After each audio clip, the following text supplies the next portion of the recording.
Sandy says read. Okay, tonight we are going to mispronounce an author's name. I apologize. We're going to discuss the book Carmilla The First Vampire by J. Sheridan Le Fanu, maybe. I think I will probably call him Sheridan as we talk about this. This book was first published in 1872. I've just picked up a cheap, a cheap version of it. I do want to get a nice fancy version of it because I really enjoyed the story, and I think I should have a fancy version of this to set next to my fancy version of Dracula. This is only about 83 pages. It's not a long read, but it is a wonderful classic that I highly recommend. This Carmilla, the First Vampire, really introduces us to interesting concepts for the vampire milieu. Some of the concepts that we have sort of evolved and changed over the years as we've introduced vampire stuff into the genre. I really enjoyed the book. I'm going to kind of give you a quick synopsis and then share some passages from the book that I really enjoyed. Okay, here we go. The book basically, if you have not already read this, I really recommend it. It's great. If you have not already read this, basically a young lady named Laura is living with her father and two governesses to help her grow up. She's living in Styria, the old country, and living in an estate, castle, chateau type place. All right, and one night a carriage crashes nearby, and a young lady from the carriage comes to stay with Laura and her father for a period of 3 months. The mother of the young lady requests that they not ask too many questions of the young lady. They want to keep their identity a secret. They want to keep the mission that they're on a secret. A lot of secrecy. And that's where our story kind of happens. We've got this young lady, Carmilla, who was in the carriage accident. Now she's at the estate, and she's just a little odd, a little different, because she's a vampire. Of course, we're not told, hey, this is a vampire.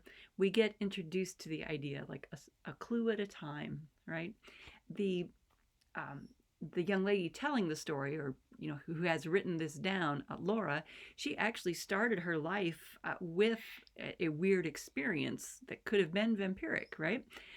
When she was a younger child, she had what she thought might have been a dream or might have been a vision of a person, a beautiful woman coming into her room, and kind of startled her. But this woman came into her room at night while she was asleep, and visited her and laid down in the bed next to her to sleep beside her.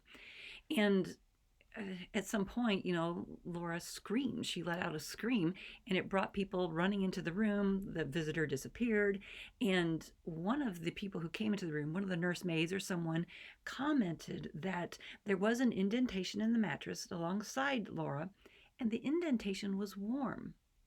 So I read that, and I thought, if this was a vampire visiting her, why is the mattress warm? Why would a vampire's body leave a warm area? Because they're not warm-blooded. But that's only one of the differences that we see in the vampire that we no longer have in our vampire milieu. I mean, vampires nowadays, when we write about them, they're not warm-blooded. They don't have warm flesh. They don't leave a warm area when they lean against something, right? So that was just one, right in the very beginning, that one item that I read and went, well, that's different. And there are more of those things, and I'm going to read one toward the end of the book for you too. But let's start early in the book and read a passage for you that I found just beautiful. Sheridan's writing is lovely. This classic, I keep saying sorry guys, I'm not editing this, it's all staying in. The writing is poetic and beautiful and lovely. You know how some classics, when we read them these days, we read it and the language is somewhat stilted to us. This didn't feel stilted to me. It felt lovely and flowing and like just the right amount of descriptive loveliness. I enjoyed it very much. There is foreshadowing here that is beautiful. And so I'm going to read this passage for you.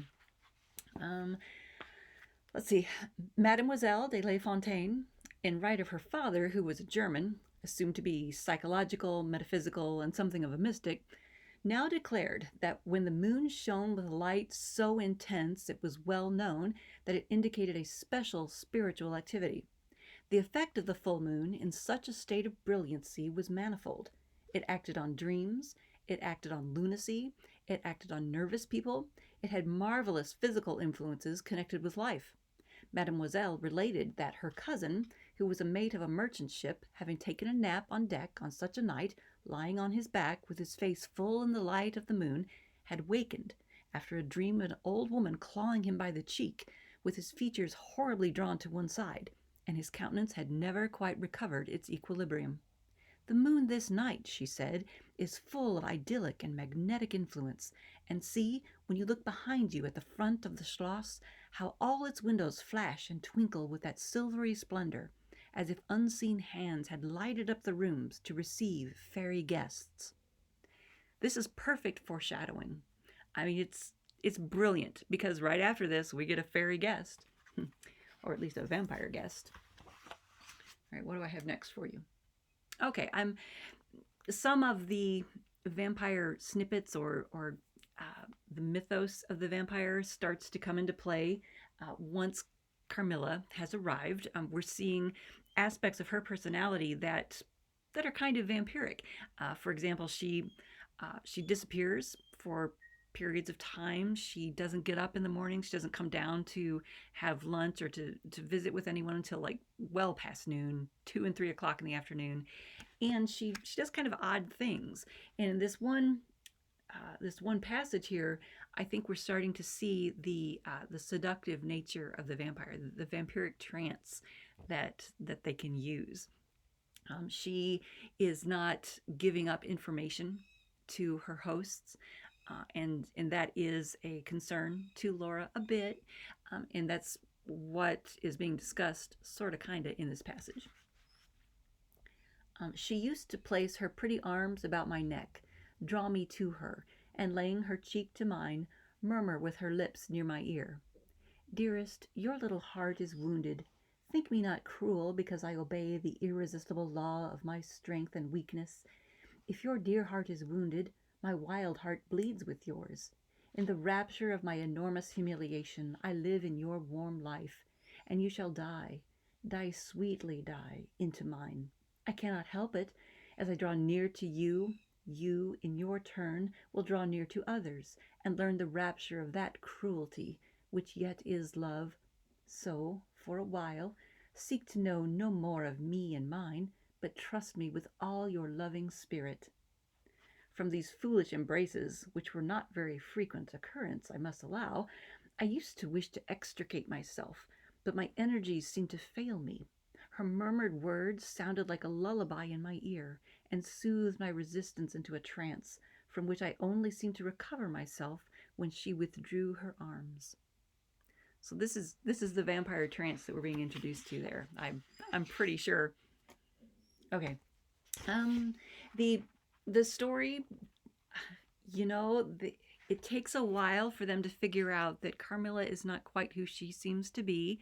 It takes a while to piece together the backstory, to figure out, there's another family who has recently lost a daughter, a child, to Carmilla. She was named something else when she was with them.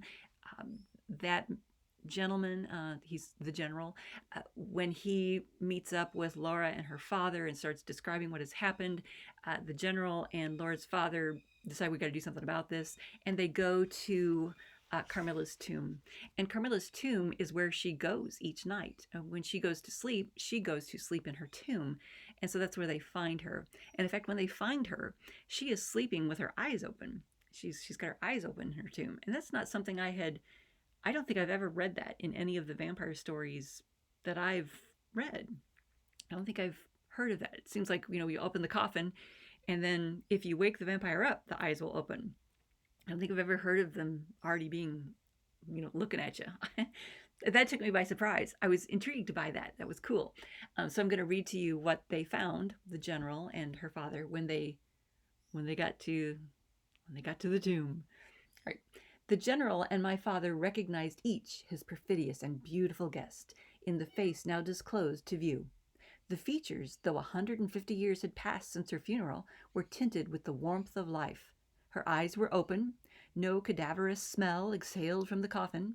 The two medical men, one officially present, the other on the part of the promoter of the inquiry, attested the marvelous fact that there was a faint but appreciable respiration and a corresponding action of the heart. The limbs were perfectly flexible, the flesh elastic, and the leaden coffin floated with blood, in which to a depth of 7 inches the body lay immersed. They present in the grave, and when they show themselves in human society, the appearance of healthy life. I found all of those descriptors intriguing.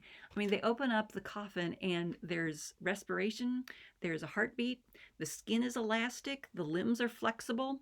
These are things that we have evolved and changed as we have written about vampires over the years.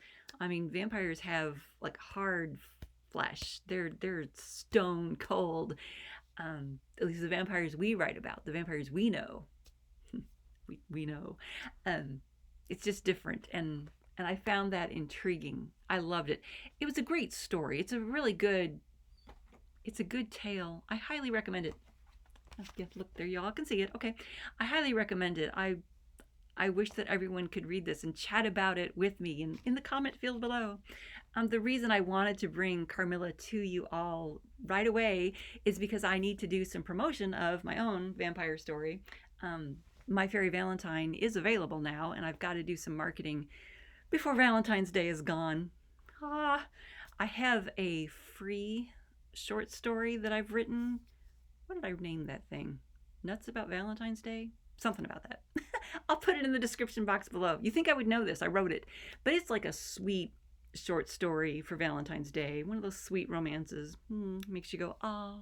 One of those. My Fairy Valentine doesn't make you go, ah. It makes you laugh. It makes you jump in your chair. It's more a blend of genres. Okay, that's it, you guys. Hey, subscribe to the channel. I'm going to have links in the drop-down box below for the free short story for Carmilla, so you can find it online, for My Very Valentine, all kinds of things. And please click the little bell notification, because, guys, this is random stuff, okay? You'll never know when videos are up unless you hit that bell. And I think that's all I've got for you. Thanks so much for tuning in. Hope you love vampires. Talk about it below. Thanks so much, guys.